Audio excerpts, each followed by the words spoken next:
My name is David Porreca, and I'm in my second year as Faculty Association President at the University of Waterloo.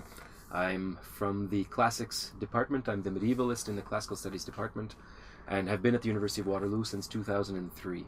I joined the board as a director in 2009, I believe, and began in taking over from George Freeman as president in July 2012. And without being too facetious about it, being Faculty Association President is a lot like juggling while surfing in terms of trying to keep all the different issues in the air, present and active and ongoing at any given time. Sometimes when something gets resolved, it gets tossed aside, but there's always somebody somewhere out there to toss some extra things in. So it is a job that takes one more into service and administration than what a faculty member is trained to do, in fact, and so it is a steep learning curve. I've been lucky enough to learn from some very experienced and wise colleagues, and in fact, as a general rule, I've found that slackers don't tend to join faculty association boards, and so in this job I get to interact with some of the smartest and most dedicated people on campus, and that personally is one of the very keen value-added components of being in this job. It does take me away from the classroom. It takes me away from research to some extent, although those are still components of what I do, but those things tend to get shoehorned in around all the various faculty association duties, meetings and so on, and preparation for meetings, and writing policy language has been possibly one of the bigger challenges, because it really is not something that as a medievalist one is trained to do.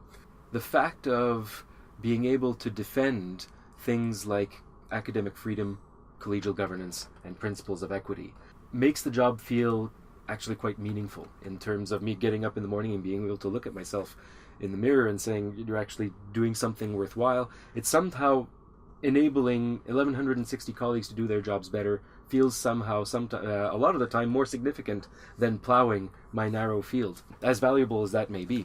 At the same time, it is a limited term job. It's a maximum of 3 years in a row.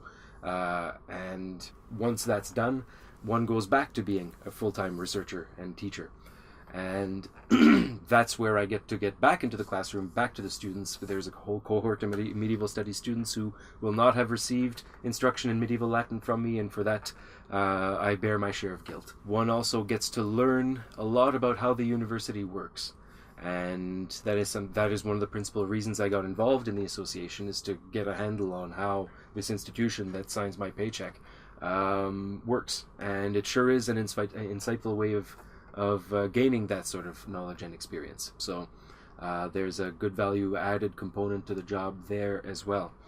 And I would encourage curious colleagues to join the Faculty Association Board if you do want to know more about how the university operates, and if you want to help it operate better. On that note, I think I've done my best to summarize what the challenges and pitfalls of the Faculty Association presidency, and I also want to extend a keen thanks to the Faculty Association staff who do represent the continuity of the institution. All the board of directors and the presidency are all have term limits, and so the continuity and institutional memory of the organization does lie in its staff, and a very keen hat tip to them as well.